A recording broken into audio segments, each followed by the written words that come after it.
Hola a todos, gracias por estar en este webinario. Reconocemos que hoy es un día pesado para la comunidad del derecho migratorio, las decisiones. Así que bueno, muchas gracias por estar aquí a pesar de todo lo que está pasando. Espero que este webinario sea útil para todos ustedes. Mi nombre es Kelly Barnes, soy abogada del staff de Asista y también estoy aquí acompañada por mi colega Cristina. Cristina, si te quieres presentar. Hola a todos, soy Cristina Vélez, soy directora de política y de legales en Asista. Gracias, Cristina. Bueno, este webinar es sobre el impacto de las actualizaciones de los cambios en el manual de políticas para con los sobrevivientes inmigrantes. Pasamos a la próxima diapositiva.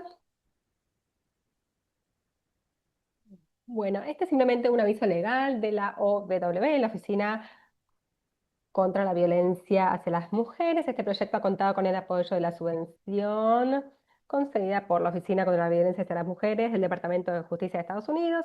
Las opiniones, resultados, conclusiones y recomendaciones expresadas en esta publicación son de los autores y no reflejan necesariamente los puntos de vista del Departamento de Justicia de Estados Unidos.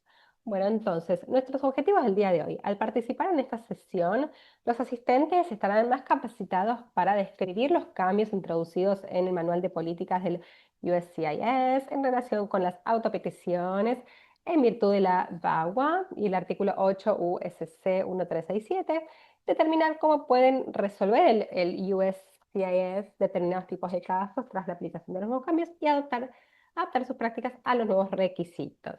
Bueno, para la agenda del día de hoy vamos a comenzar con cambios en la autopetición en virtud de la VAWA, luego preguntas y respuestas, cambios en el artículo 81367, luego orientaciones para mejorar la percepción que tienen los adjudicadores de la credibilidad de los supervivientes, las supervivientes.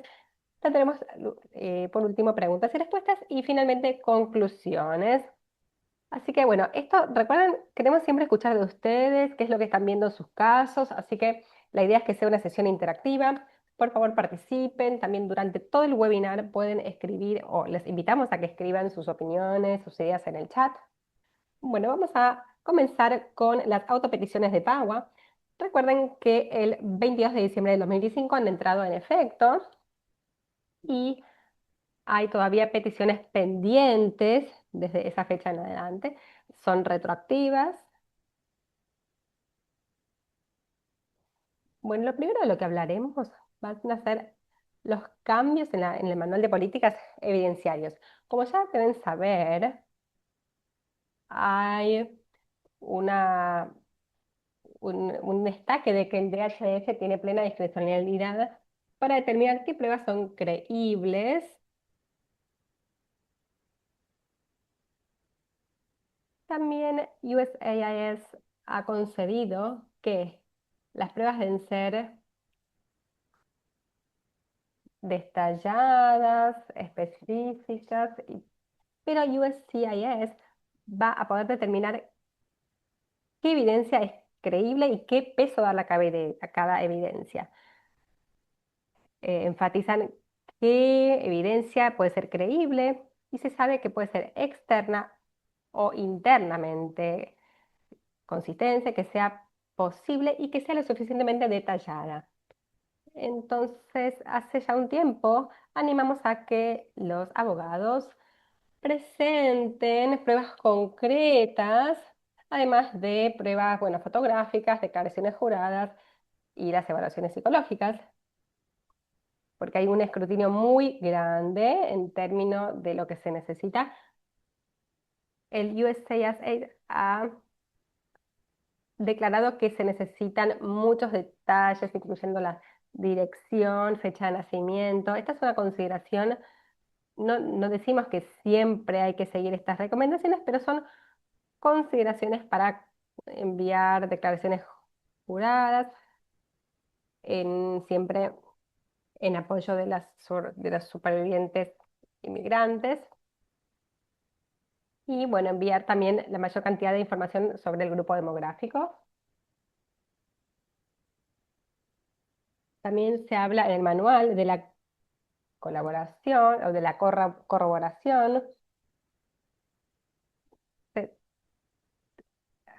Hay, hay casos en los que no habrá mucha corroboración de evidencia. Si hay una situación en la que hay realmente no hay corroboración por los elementos de Bagua, no es un caso imposible, pero será un caso difícil de ganar en este entorno. Entonces, esto es algo que la superviviente debería entender antes de decidir presentarse, ¿no? Ha habido mucha crítica con respecto a resistencia a este tema. El estatuto solamente requiere evidencia creíble y no la corroboración, pero tiene que ser creíble, detallada, específica y consistente internamente, aunque no sea corroborada. En términos de las fotos, yo sé que muchos usan fotos para brindar más respaldo a la evidencia. Hay ciertos requisitos con respecto a esta evidencia. Una es identificar al fotógrafo o fotógrafa dónde se llevó, dónde se tomó la foto y cuándo. Incluso antes de estas nuevas políticas, ya había escrutinio con respecto a la evidencia fotográfica, entonces yo sé que no es tan nuevo esto, pero el hecho de que lo estén codificando y sea incluido en el manual, bueno, significa que va a haber más escrutinio en lo que es las fotografías como evidencia, así que traten de ser lo más detalladas posibles, como por ejemplo, quién tomó la foto, dónde, cuándo, y una leyenda describiendo qué es lo que hay en la foto, lo que se puede ver. Después hablamos de una evaluación psicológica, que no es un requisito, pero sé que muchos usan en este tipo de casos. Con este tipo de evaluaciones, USCIS quiere o prueba de que los evaluadores están tratando a las supervivientes, o sea que tienen una relación, ¿sí? Con los o las supervivientes, que no es solamente una evaluación de una vez, y también quieren prueba de que la evaluadora o el evaluador ha evaluado profunda y detalladamente a la superviviente. ¿Cómo se hace esto? Asegurándose de que la evaluación contenga suficientes detalles sobre lo que la superviviente compartió con el evaluador, la experiencia relevante profesional de la evaluadora, y cómo esto lleva a un diagnóstico en relación con lo que la superviviente ha compartido. Entonces tiene que haber suficiente cantidad de detalles que sea consistente con otra información de la agencia. Bueno, también en el manual de política USCIS estamos hablando de la credibilidad.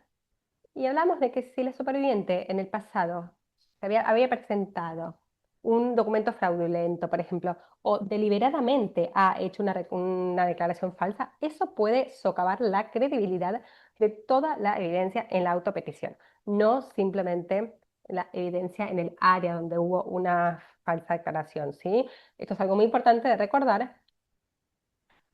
Por ejemplo, si la superviviente hizo una declaración deliberadamente falsa al entrar a Estados Unidos, esto puede derivar en que tenga menor credibilidad cuando esté declarando.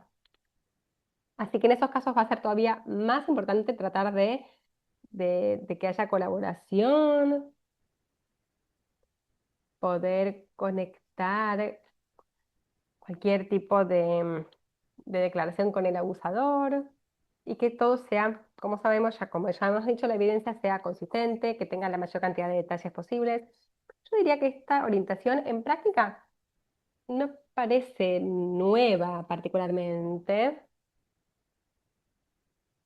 Yo sé que muchas veces el USAID duda de ciertas los supervivientes, porque se enfocan más en lo que es fraudes y declaraciones falsas. Pero también quiero que sepan que si las declaraciones falsas estuviera conectada con con el abuso, se podría argumentar que como la declaración no es voluntaria, es coercionada, y hay una declaración involuntariamente falsa, esto no hace que la superviviente sea menos creíble. Se puede argumentar que o sea, se podría decir que se ha mentido en el pasado, pero bueno, si la declaración ha sido involuntaria, entonces eso ya pierde peso, el tema de la credibilidad o la no credibilidad. Entonces, esto puede ser un poco complicado, pero el hecho de que haya una representación pobre no debería impedir la representación. Si hay fraude o representación pobre, esto demuestra que ya se sabía y que al menos algunos de estos solicitantes podían ajustarse si la autopetición se aprobaba.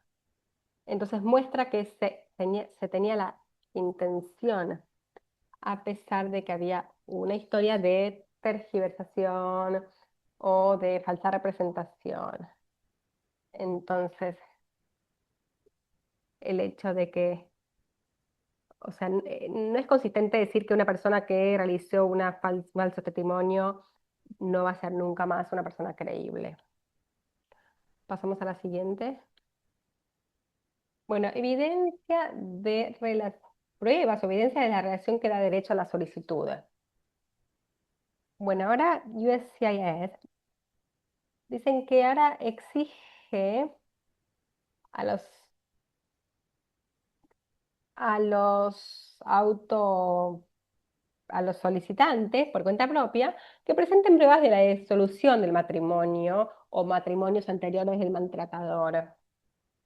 Así que, por favor, avísenos en el chat si esto es algo que no se entiende bien o... Hay una situación en la que una superviviente no, no logra conseguir el certificado de divorcio de, del abusador por alguna razón de abuso, justamente, no lo puede conseguir. Hay evidencia alternativa de este tipo de certificaciones de divorcio, de disolución. Por ejemplo, la superviviente puede obtener un, una copia una solicitud de matrimonio con la persona. Esta va a representar prueba contundente de que la persona anterior digamos, la persona ya estaba divorciada de la pareja anterior.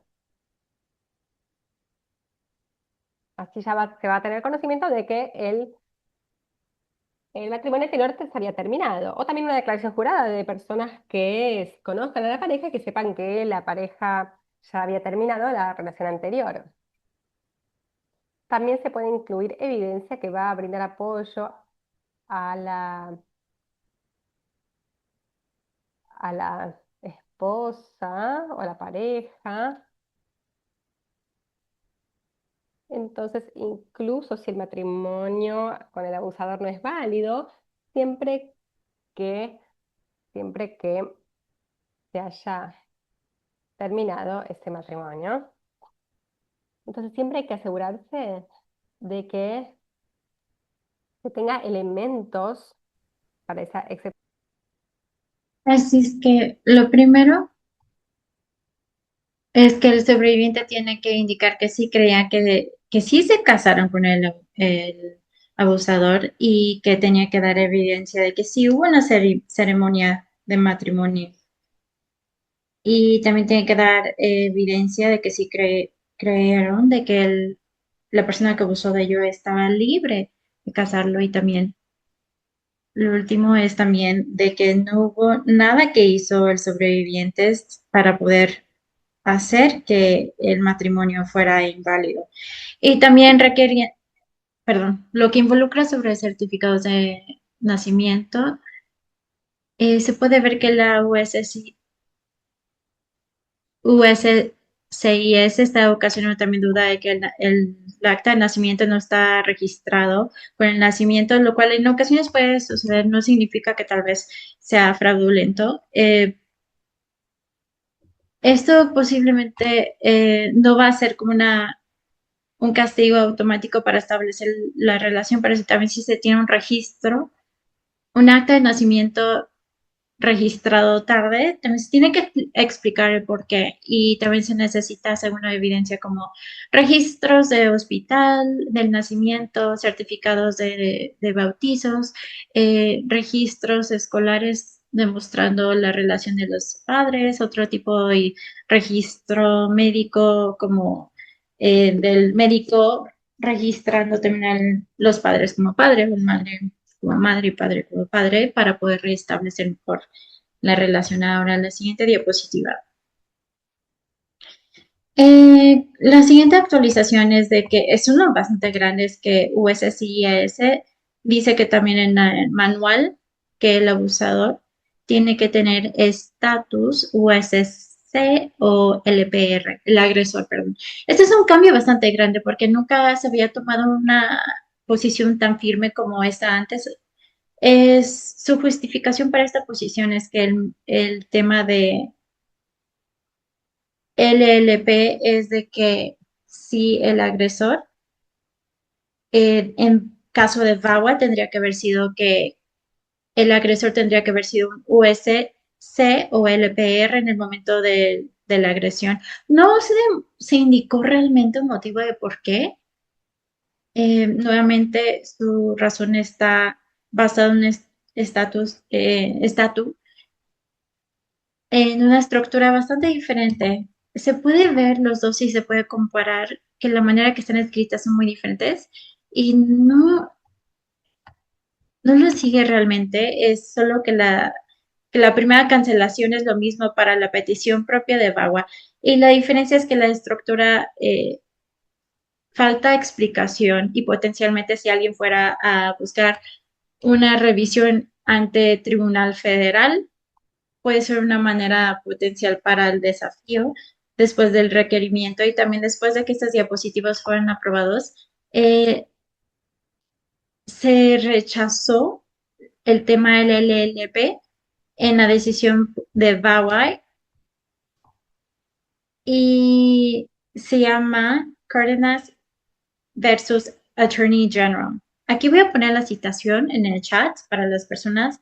No se ha visto aún si el USCIS está considerando que este hecho, esta decisión, eh, impacte esta regla, sino que el agresor tiene que ser un USC o LPR en el momento de la agresión. Yo podría decir que tal vez el tercer circuito ya, o esa regla ya no debe aplicar porque la por la política en el manual, en el tema del LLP y también el tercer circuito en el tema del LLP ya no es una buena ley.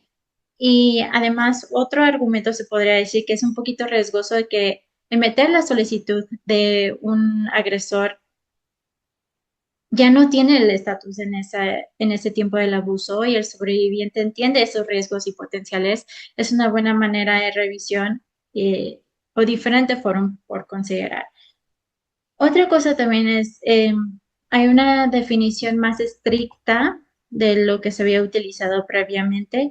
Ellos dieron una referencia de diccionario sobre agresión y también golpes repetidos, que es algo, sí ocasiona un poco de problema por las implicaciones de que tiene que haber una serie de incidentes de abuso físico y también el término extremo, que puede ser definición o frase que se utiliza hasta el máximo grado y también nuevamente se ha hecho como más fuerte este estándar de terminología y también se ha quitado muchísimos ejemplos de lo que esta agresión potencialmente o crueldad extrema se- de lo que se veía en el manual, la política en el manual previamente.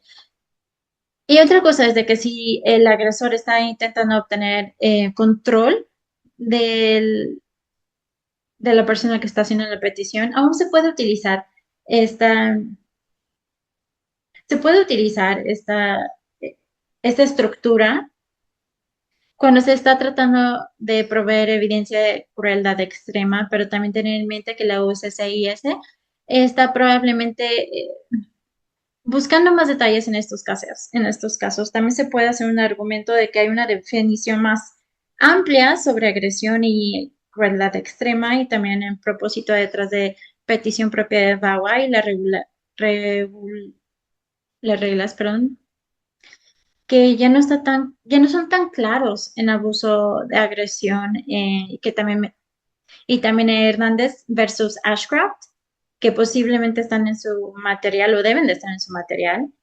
Es un caso del noveno circuito. Pero en la terminología de lo que se puede ver en USC y ese es que ellos se están alejando más en las prácticas centrados en el superviviente y ya no se puede asumir que VAWA y los adjudicadores van a tener conocimiento de los dinámicos de violencia doméstica y otro material importante de las dinámicas de violencia doméstica. Y en especial si tu caso no involucra violencia física, como si un cliente vio a un defensor de violencia doméstica, es muy importante que también se pueda dar de una carta detallada de ese defensor y que diga que es muy importante, el por qué es muy importante que basado en su conocimiento y experiencia de ese defensor trabajando con supervivientes, en el cual él o ella cree que estos sí son instantes basados en violencia doméstica. En algunos momentos también van a hacer evidencia en el registro, experiencia, en particular en comunidades que han tenido experiencia en abuso, como por ejemplo LGBTQ y también evidencia sobre dinámicas de violencia doméstica que ya no vamos a asumir que estos adjudicadores van a tener ese conocimiento. Ahora, siguiente diapositiva. Este posiblemente es el cambio más grande porque es completamente 180 de la política que estaba en su lugar de 2022 a 2025. Así es que ahora USCIS sí está requiriendo que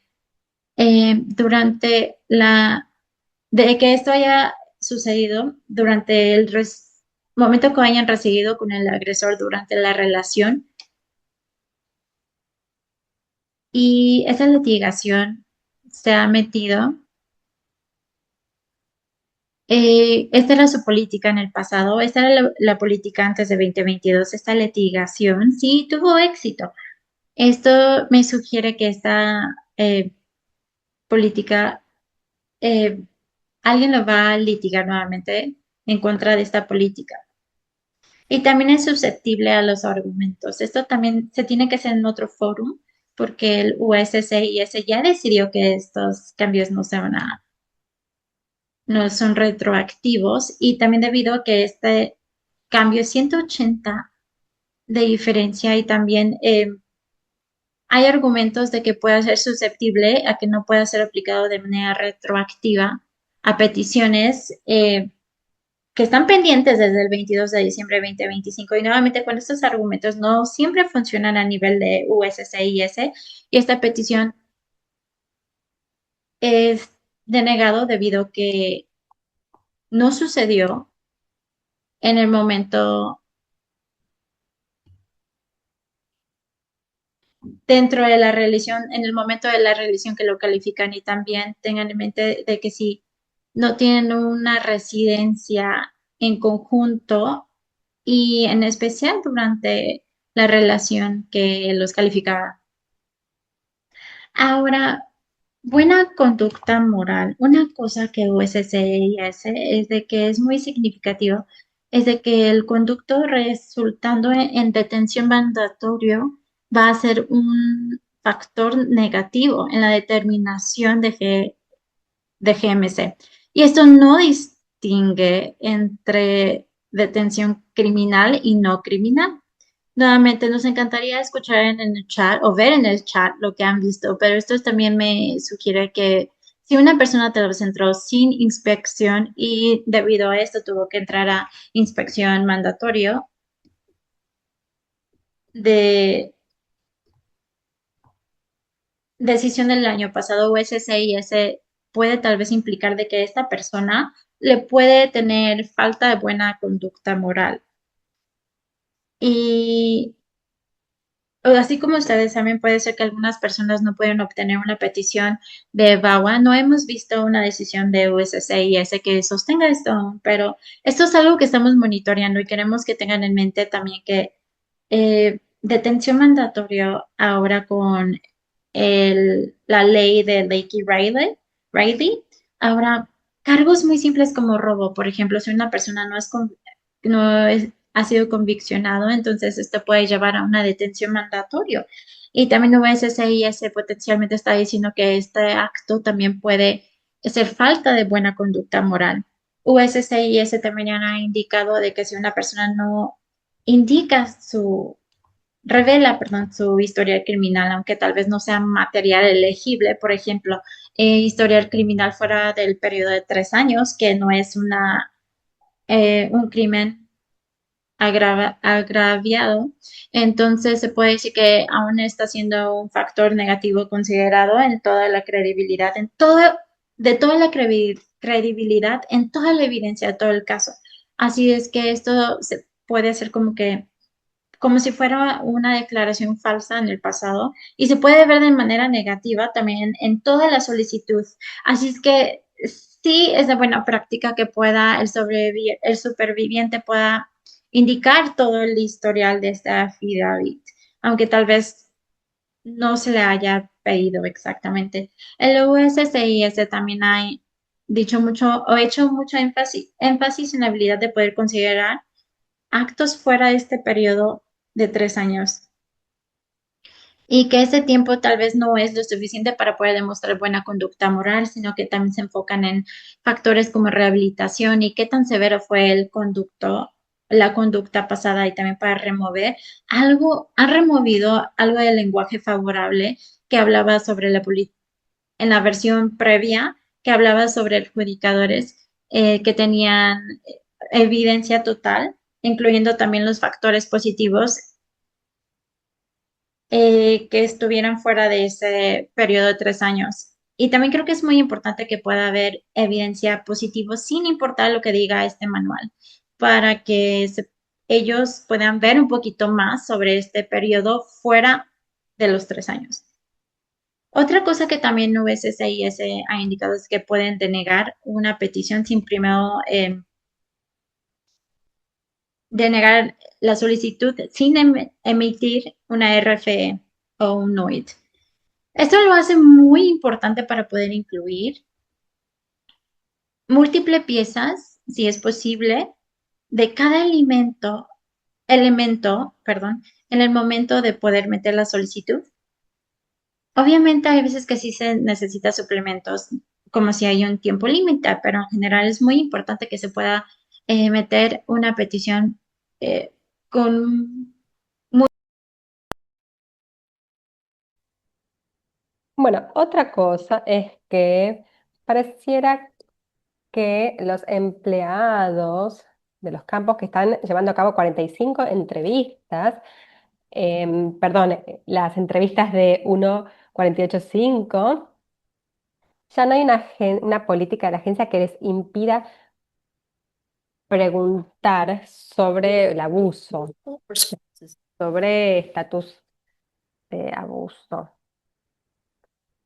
En general, aquí se necesita una revocación y o sea, una revocación en el momento no sería algo permitido. Voy a poner aquí regulación en el chat.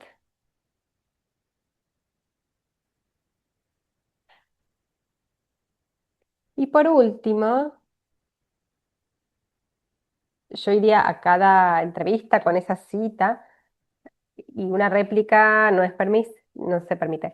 Y por cierto, adjudicar una autopetición, aunque ya no haya una política, se puede igual argumentar que debatir datos específicos sobre el abuso en sí es irrelevante para lo que es la entrevista I-48.5. O sea, no se necesita esto para los, eh, los ajustes del estatus. Entonces, también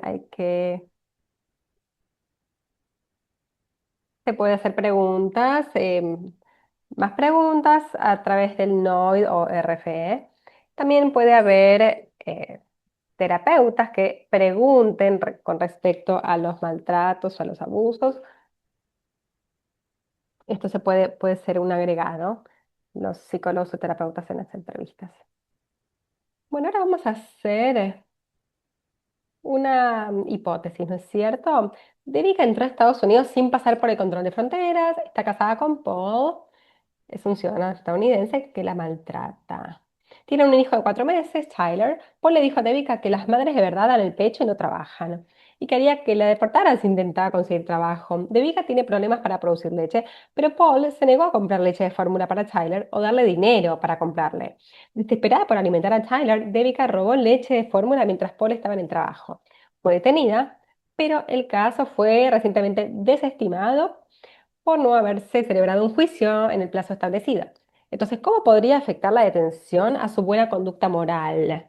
¿Qué les parece? Pueden escribir esto en el chat. ¿Y cómo hablarían de esto con Devika?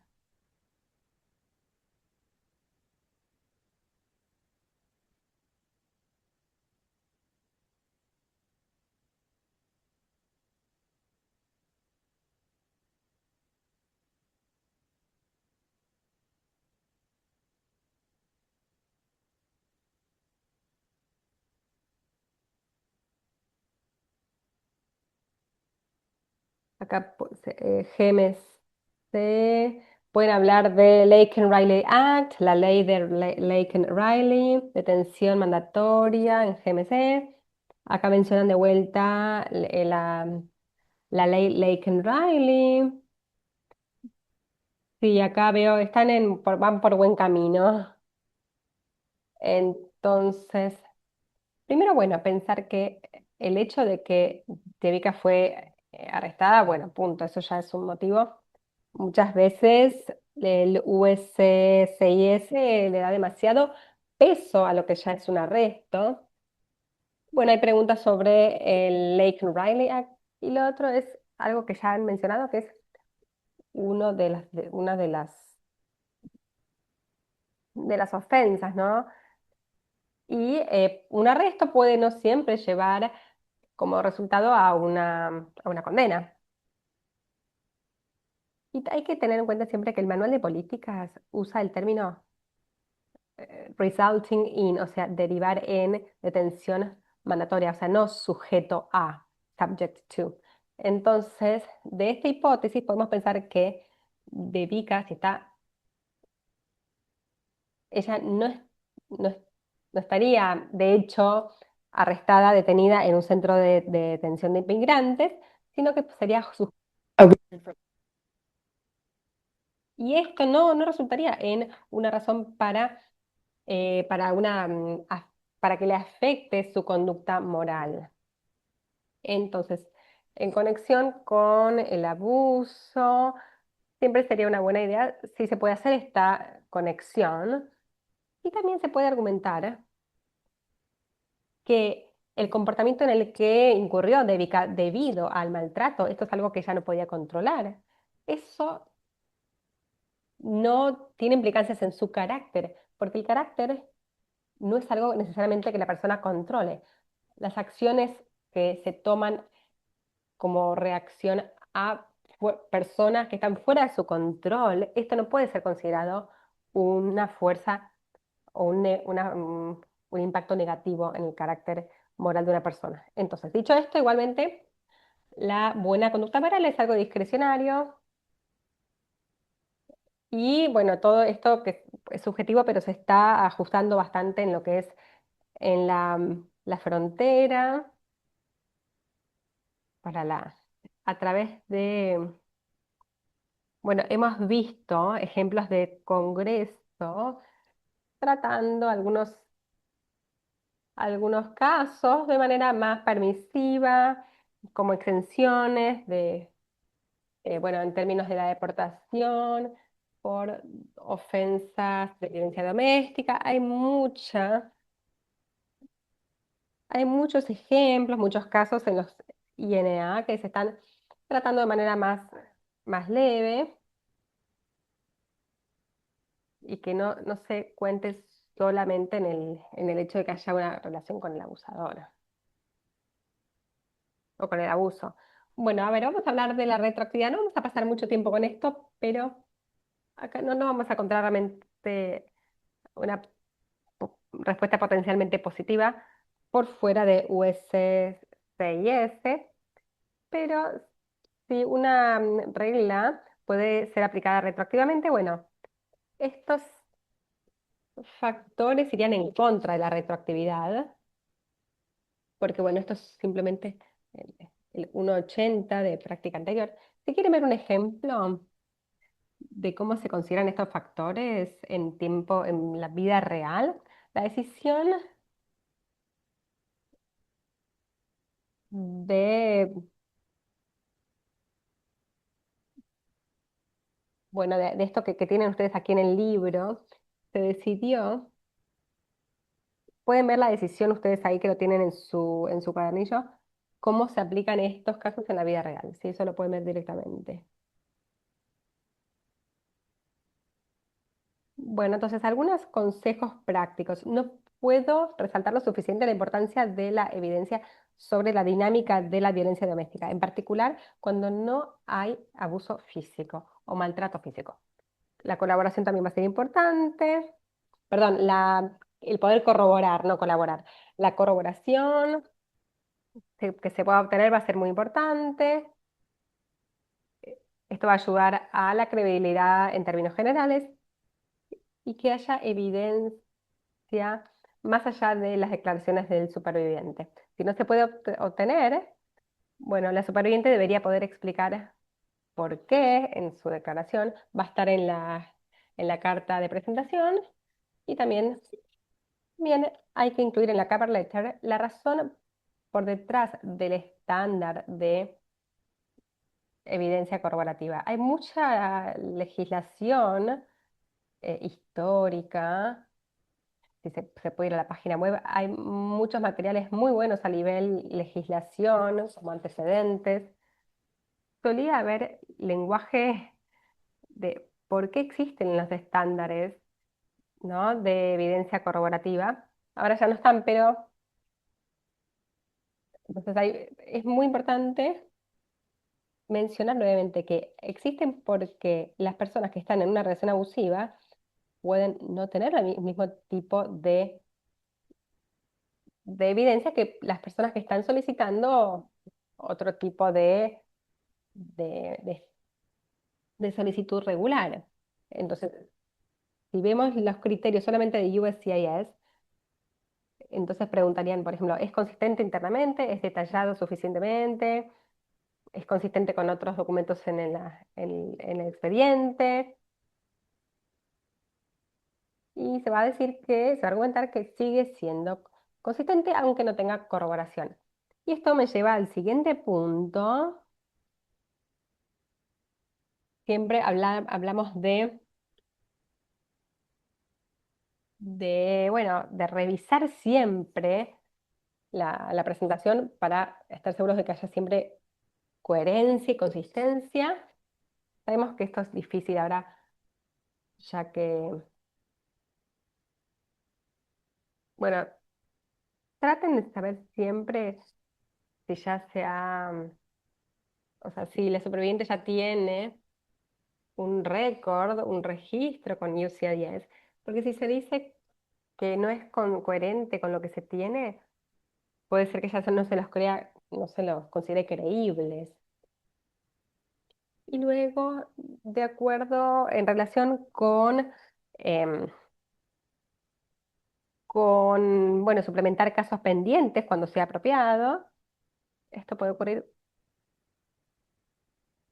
cuando el abusador era un USLRP, o sea, un residente permanente legal o un ciudadano estadounidense, asegúrense de que se pueda mostrar que la residencia conjunta fue durante el matrimonio. Entonces, les siempre animamos a suplementar esto, porque la USCIS dijo que, bueno, dice que se puede negar esto. Y por último, bueno, reiterar si hay algún tipo de inquietud con respecto a, bueno, evidencia de lo que es el de buen carácter moral. Vamos a pausar un momentito acá para preguntas. Hay una pregunta aquí. Si hay algún estándar sobre retroactividad o un resumen.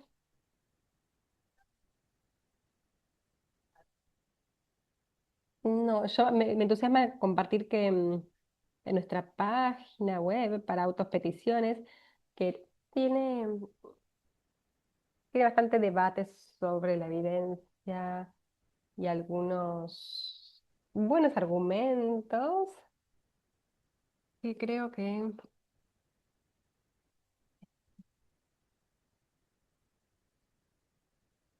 sí, esto es todo trabajo, ¿no? Que tenemos que hacer nuevamente. No tenemos materiales específicamente sobre retroactividad, la verdad que no.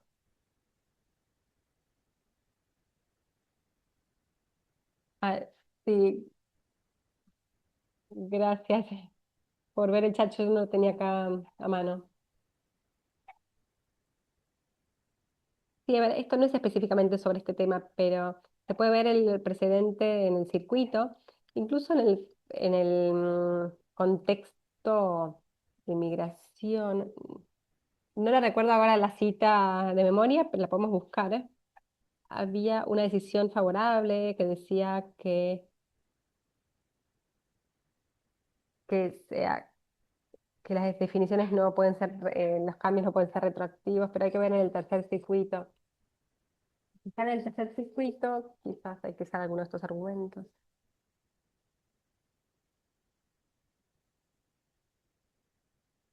Acá preguntan, además del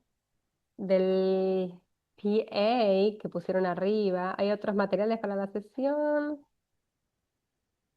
Sí, tú seguro sabes mejor que yo. No, lo siento. María, mi colega, creo que me mandó. Hubo algunos que se inscribieron más tarde, pero hemos enviado los links a todos los materiales y también las diapositivas. Pero si no lo han recibido el email, me pueden contactar y yo se los envío. Después, acá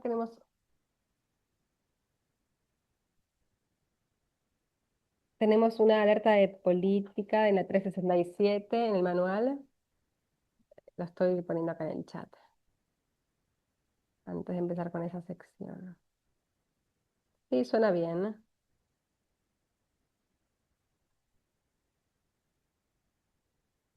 Ah, había una pregunta sobre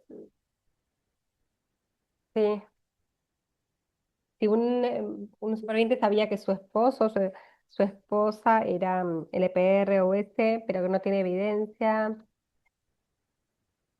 y si el abusador era un naturalizado, ¿se podría pedir que el USCIS chequeara el estatus? Si esto surge bastante, esta pregunta es muy buena.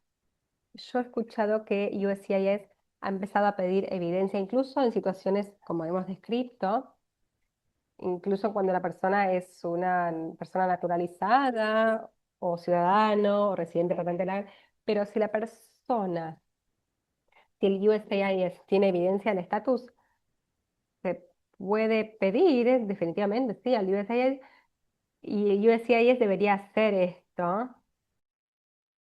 Hay una regularización de que indica que si van a revisar su sistema de que todavía existe, incluso sin importar. Voy a hacer algo de nerd ahorita, pero recuerdo esto de una discusión que habíamos tenido. a una plática que habíamos tenido ayer de la alerta de política que había compartido hace rato de la nota de 26, nota de pie, sobre la petición propia de BAWA y sobre la actualización manual de la política de BAWA. Pero bueno, comparto esto en el chat, déjalo busco. Sí, gracias. Y en términos también creo que también es muy bueno saber de que no solamente eh, solamente utilizar el sistema, porque técnicamente que también es elemento y molestia de superviviente estar revisando, porque también es de que si es que el agresor saben si es un USC, LPR, vieron un pasaporte estadounidense, fueron a la ceremonia de naturalización, vieron la tarjeta de residencia del agresor. Sé que esto puede ser difícil de obtener, pero si es que así lo pueden obtener, el, si el agresor fue bautizado, en mucha frecuencia certificado de bautizo indica dónde nació, si nació aquí o si el agresor está en el militar, si el superviviente puede obtener el registro militar de que podría indicar también el sitio de nacimiento. USCIS también borró el tipo de evidencia que se podía presentar en este elemento, pero aún se puede someter. Pero en el certificado de nacimiento, en la licencia perdón, de matrimonio, también indica y bajo perjurio penalidad si es que el agresor dice que nació en aquí. Esto también puede ser una gran evidencia para su estatus y también, de acuerdo a las situaciones, saber si el agresor sabe, conoce su estatus, el de él o ella o de ellos. También sé que por cualquier motivo el USS o el EPR el superviviente debe de decir por qué no pueden obtener ese tipo o esa pieza de evidencia. Ahora vamos con Cristina. Gracias, Kelly. Cuando yo hago este tipo de entrenamientos, te digo, o sea, siempre aprendo mucho y siempre soy recordada tanto de todas las políticas actualizadas asociadas con las autoridades. Muchas gracias, Cali, por todo esto. Y así es que ahora vamos con 1367, actualización de la manual de política. Aquí están, yo he puesto aquí los enlaces a la alerta de políticas en el chat. Déjalo etiqueta un poco mejor. No lo sé. Kenny, ¿no puedes por favor ingresar al chat? Pero quiero también primero comenzar a indicar que también ya comenzaron en la fecha de su liberación, que fue el 22 de diciembre, en cuestión de todas las nuevas solicitudes. Otra cosa es que Kelly habló de retroactividad, que también puede entrar en factor en cuestión a esta implementación de estos cambios. Ahora vamos a la siguiente diapositiva. Gracias. Ahora, antes de que realmente hablar sobre los cambios del manual de política, voy a hablar un poquito más sobre el fondo. Esto es algo que tal vez puede surgir todos los días. eh, y no necesariamente en discusión o entrenamiento sobre protección de BAWA y BAWA o de U o de T. Pero la protección de confidencialidad de 1367 fueron, desde 2006, se aplicaron bastante ampliamente, esencialmente para proteger todo el acceso a información del superviviente, sus solicitudes, toda la información de fuera, proteger también proteger al superviviente y también todos los esfuerzos del agresor para poder manipular el proceso de inmigración y también para realizar alegaciones negativas sobre la credibilidad del superviviente. Y aquí esta diapositiva muestra lenguaje específico de 1367. Esto habla sobre estas dos provisiones para todas las personas protegidas, que significa que para los que tienen solicitudes en relación a UTE o VAWA, lo primero es la prohibición sobre utilizar la información para que se pueda determinar, tomar una determinación adversa donde el ciudadano no protegido se ha encontrado, perdón, se ha encontrado culpable de ciertos crímenes.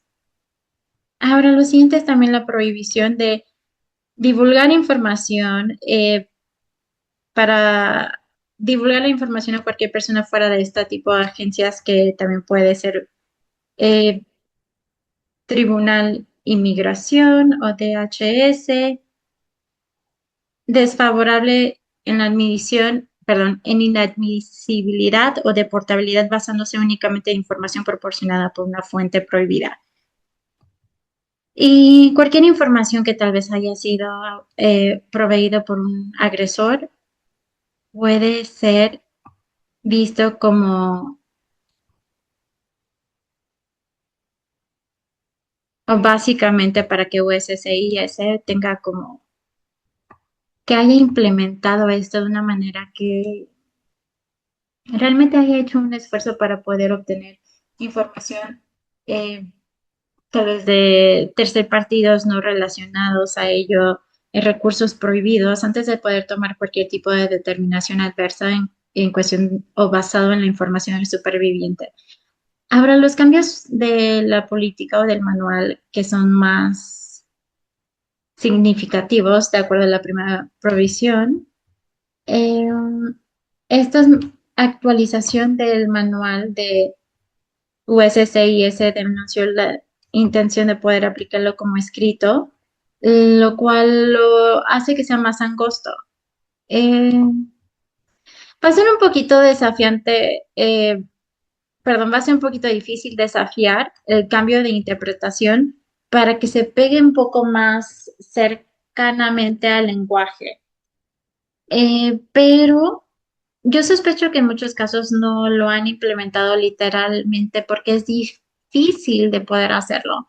Y vamos a hablar sobre esto. Así es que el superviviente que aplicó bajo VAWA ahora está bajo la interpretación más angosta y son afectados ahora del, por el cambio de la política. Estoy interesada por ver cómo se van a ver estas decisiones y que quieren explorar argumentos que no se tienen que aplicar de manera retroactivamente a ellos. No vamos a hablar demasiado sobre la supervisión de no divulgación.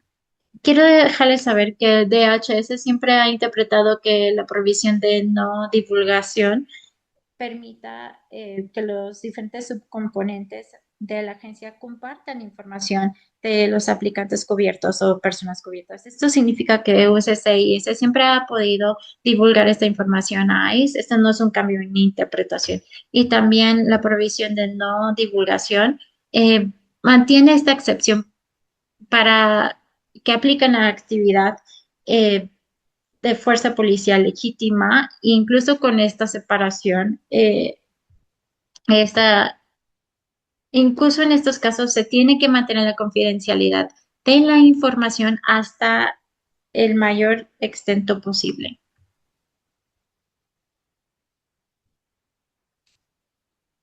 Gracias. Nuevamente, lo que es muy significativo sobre esto de la guía 1367 es de que hay, ya no es una reflexión de esto, información proveído por el agresor. Esencialmente no es una determinación de elegibilidad del superviviente basado para los beneficios de inmigración. Lo que esto significa es de que en buena fe el matrimonio que no tiene que ver con la admisibilidad eh, de la información proveída por el agresor ya se puede sostener, se puede obtener en una escala.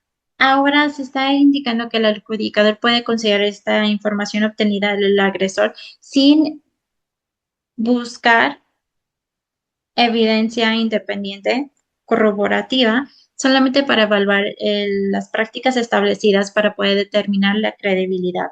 Esto significa que ciertas prácticas pueden incluir como la motivación de, sin importar qué tan, cómo puede aparecer la motivación, sino el recurso de la motivación, de la credibilidad, de la declaración del contexto de la otra evidencia, como había dicho Kelly hace rato, que tal vez las declaraciones proveídas por el agresor que no son consistentes o tal vez a otra cosa, que haya brechas que no se pueden explicar o ese tipo de cosas. El manual de la política también indica que también si los oficiales obtienen información corroborado por declaraciones de otros recursos de tercer partido en un en un caso base a base. Y también te puede decir que las personas que meten solicitud que reciben de RFE o NOIDS o las decisiones deben de, en esa información de perdón, en esa información, tienen que repasarlo con cuidado y credibilidad para poder desafiar la base y también alentar a USCIS que lo pueda tratar de una manera que también pueda ser.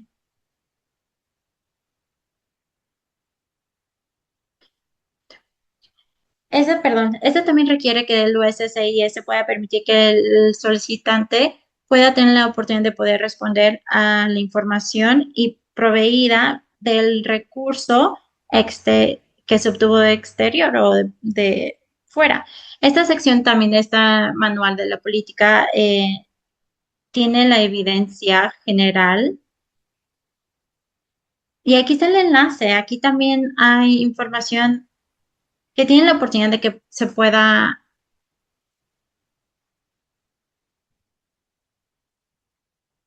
hablar sobre cualquier información de lo cual tal vez no estaba enterado. Y esto también lo voy a agregar aquí en el chat. Ahí está. Ahora, de sí se puede decir que, de acuerdo al peticionador, está basado de acuerdo a la información considerado del servicio y se le va a ofrecer la oportunidad para poder presentar esta información, ya sea por ellos o por la otra persona, antes de que se pueda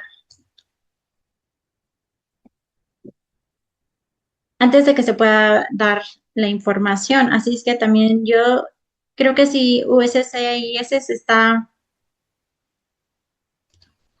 está utilizando información proveída por cualquier persona que no sea tanto el agresor, que no necesariamente tenga que ser cualquier persona. Ahora hay esta excepción rara que nos deja considerar también la información por cuestión de admisibilidad para poder determinar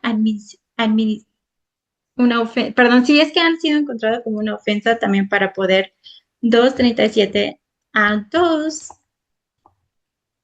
que habla sobre deportabilidad, no admisibilidad, incluso cuando no tiene nada que ver con la información que ha sido proveída, incluso en la solicitud que se haya sometido, la propensialidad del beneficiario.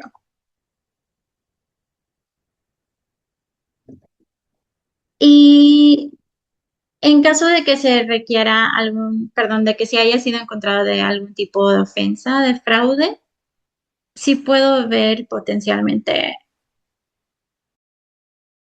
Como parte de la información, sabemos que va a estar relacionada con el buen carácter moral, pero veremos que estas ofensas tienen una inclusión más amplia en relación con las condenas penales. Entonces, las supervivientes que aplican para el BAWA, bueno, eh, están buscando afirmativamente un estatus inmigratorio. Entonces, es raro, es como que no tiene sentido. ¿Por qué eligen este mes de los 12, la sección 212, para incluir aquí, para limitar la aplicabilidad del 237? Pero bueno, pasemos a la siguiente. Entonces, vamos a echar un vistazo más en profundidad a esto. Ah, La verdad es que yo ya vi que esto surgió en algún momento en debates. Creo que es importante al menos saber, ¿sí? Lo que dice. Entonces, si ven el estatuto, el 23237A2 incluye condenas para una CIMT dentro de los 5 años a la admisión, con una posible sentencia de más de 1 año.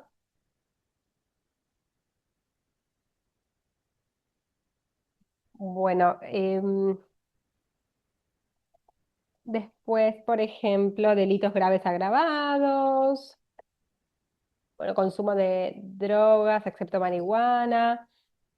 em, Después, bueno, ciertos delitos de de ciertas armas de fuego, en cualquier momento posterior a la admisión, delitos de violencia doméstica, acoso, abuso infantil, en cualquier momento tras la admisión. Cualquier persona que esté lidiando con este estatuto 237, si hay alguien que tenga una ofensa de violencia doméstica, bueno, se va a poder aplicar. Pero espero que no, que las oficinas no, no se cierren tanto a esto.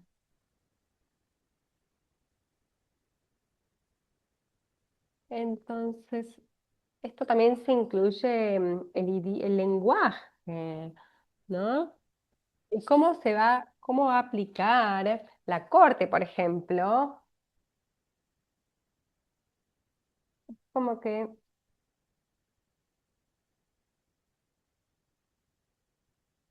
yo diría que si el cliente no ha sido admitido, esta subsección no debería, digamos, aplicarse. Entonces, hay que hacer una distinción entre las supervivientes. Entonces, de vuelta, espero que este tipo de argumento no necesite, digamos, ser hecho, ser expuesto. Y hay cierto precedente para aplicar estas provisiones para las limitaciones a la elegibilidad, para la admisibilidad,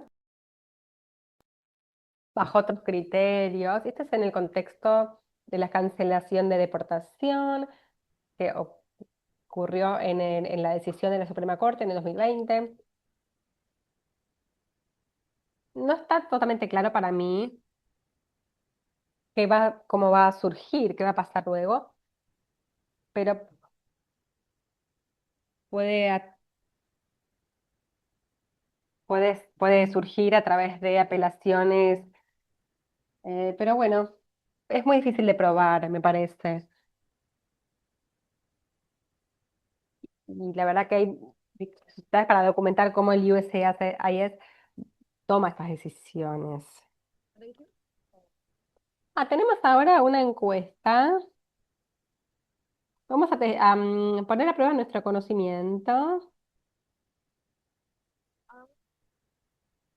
A ver, Ali está casada con Soraya, que es un residente permanente legal abusivo. No tiene condenas él. Soraya frecuentemente ha amenazado a llamar a la ICE por Ali. Ali solicitó una autopetición VAWA y está preocupado de que USCIS se entere de que su matrimonio con Soraya no está no es de buena fe, si llama a la ICE y si dice que solamente se casó con él, que él se casó con ella por la green card. Entonces, a ver, la pregunta es, ¿están bien fundados, fundamentados los miedos de Ali? ¿Qué piensan? ¿Sí o no? ¿Tienen razón de ser?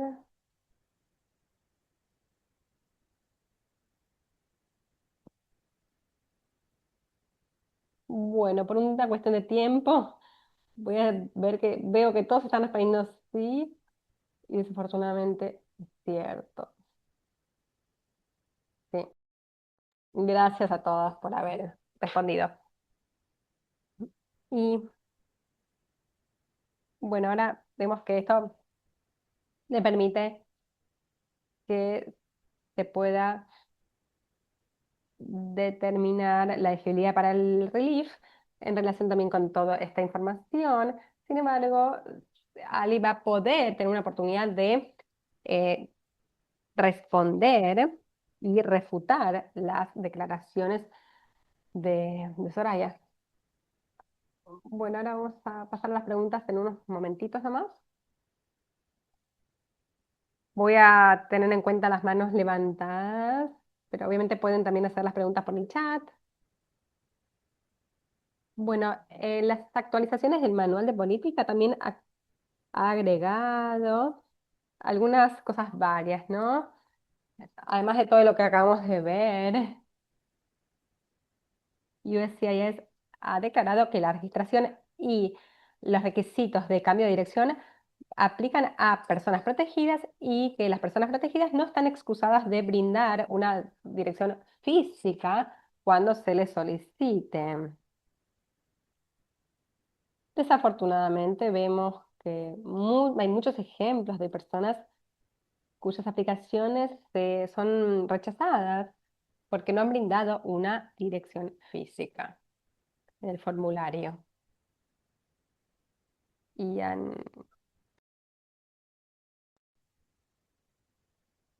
Si sus clientes están en albergues, le estamos sugiriendo de que al menos de que tengan una dirección, al menos de que tengan una dirección segura, que lo pongan entonces en un PO Box y que también muestren prueba de ello y también continuar, indicar su confidencialidad.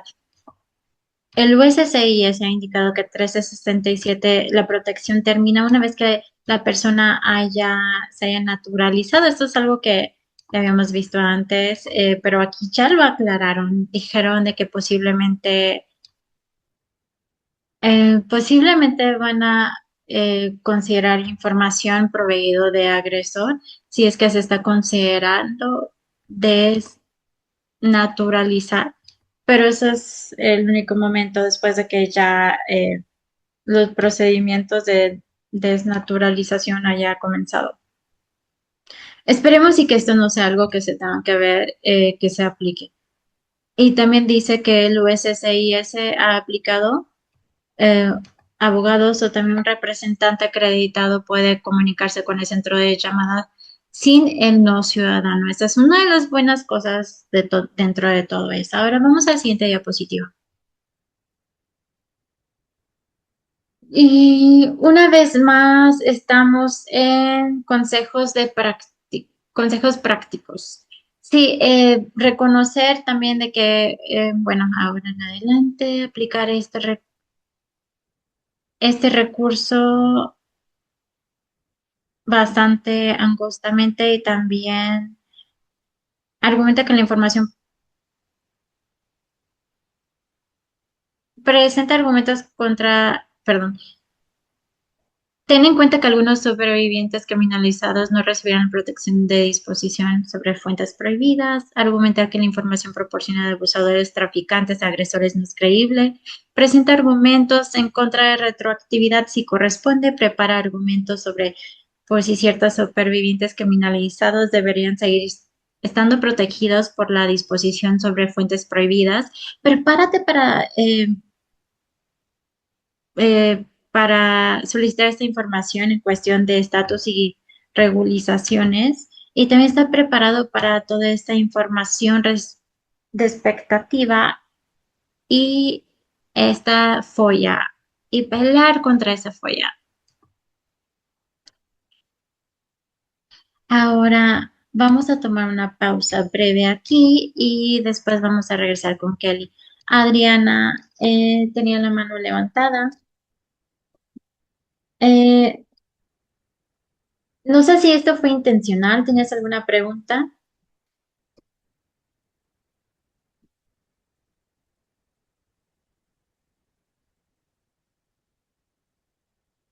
Ah, no, parece como que no. Gracias. Sí vi una pregunta ahorita que surgió en preguntas y respuestas de cómo es que eh, la protección de USC 1367 protegía follas cuando un representante legal G28 está metiendo solicitud por medio de supervivientes cuando está atado el G28 al lado del consentimiento, el formulado de consentimiento de supervivientes.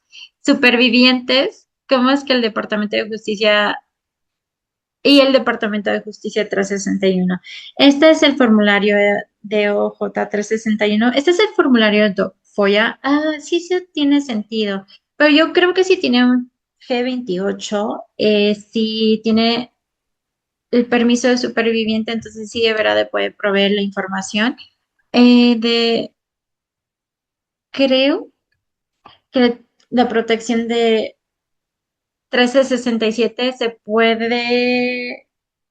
puede renunciar si es que se tiene algo por escrito que tal vez indica que el DHS o DOJ puede como renunciar a esa protección. Sí, veo que dice que el DOJ 367 es una certificación de identificación, así es que es prueba de identidad de superviviente y consentimiento el G28. No creo que este 1367 y este cambio de política, manual de política, cambie algo en proceso de folla. En el pasado yo he tenido éxito de recibir follas con el consentimiento del superviviente. Bueno, digamos que con las copias, teniendo las copias en registro. Si alguien tiene otra experiencia, por favor, si lo pueden ingresar en el chat. Y también aquí yo veo otras dos preguntas. ¿Ustedes saben si es que USCIS está comunicándose con los agresores? Yo no lo he visto, Cristina, ¿tú? No, pero es posible que solo sea cuestión de tiempo. Desafortunadamente, yo no sé realmente si están específicamente comunicándose con los abusadores o los agresores, o si solamente lo harían si un agresor proveyera información que tenga su información de contacto, algo que esté en el formulario sobre algún tipo de ofensa o procedimiento familiar o algo que detonara como una entrevista de USCIS, pero realmente no creo que algo que no tenga esa información no deberá de detonar ese tipo de cuestionamiento. Es lo que yo espero. Sí, eso tiene sentido, pero también no deberán de tener que estar proveyendo información, no deberán de estar eh, mostrando el hecho de que el superviviente ha metido una petición. Eso es información que no se debe divulgar y digo, no tiene una excepción si alguien ha sido conviccionado de este 237. Sí pueden intentar utilizar esa información que ellos recibieron, pero sí, definitivamente nosotros no sabríamos sobre eso. Si es que se comunicaron y le dijeron a un agresor de que su cliente tiene una petición pendiente. Sí, estoy bastante enojada o molesta sobre eso. ¿Y hay algún otro tipo de indicación de que algunos cambios similares van a aplicar para evidencia que se requiere para solicitudes 765B? Reconozca que también hay diferentes esquemas que se pueden utilizar bajo el VAWA. Y creo que eso es una muy buena pregunta. Sí, creo que hay estos cambios que de diferentes requerimientos de evidencia también pueden impactar los 765Bs, pero yo no sé, Kelly, ¿qué crees? Sí, yo de hecho sí estoy de acuerdo. De hecho, creo que lo que se creó, este estatuto que creó el 765B también dice que se debe considerar también el manual de política de VAWA y cómo es que se interpreta también el 204 y es así que la manera que nos movimos a 765B. Es por eso que me encanta presentar también con Kelly, porque siempre aprendemos algo y sí también se considera como protegida para los solicitantes de 765B. Sí, sí, gracias. Este 1367 aplica a ellos también. Y bueno, me está llegando el recordatorio de que ya terminamos. Lo lamento tanto. Perdón, intérprete, sí, espero y que sí hayan encontrado que esto les ha ayudado. Gracias por su participación y esperemos vernos pronto. Tenemos que mostrar esa última diapositiva que tiene nuestro correo electrónico. Ah, sí. Ustedes tienen estas diapositivas y aquí tiene también toda la información de cómo es que pueden solicitar asistencia técnica de nuestra parte. Muchas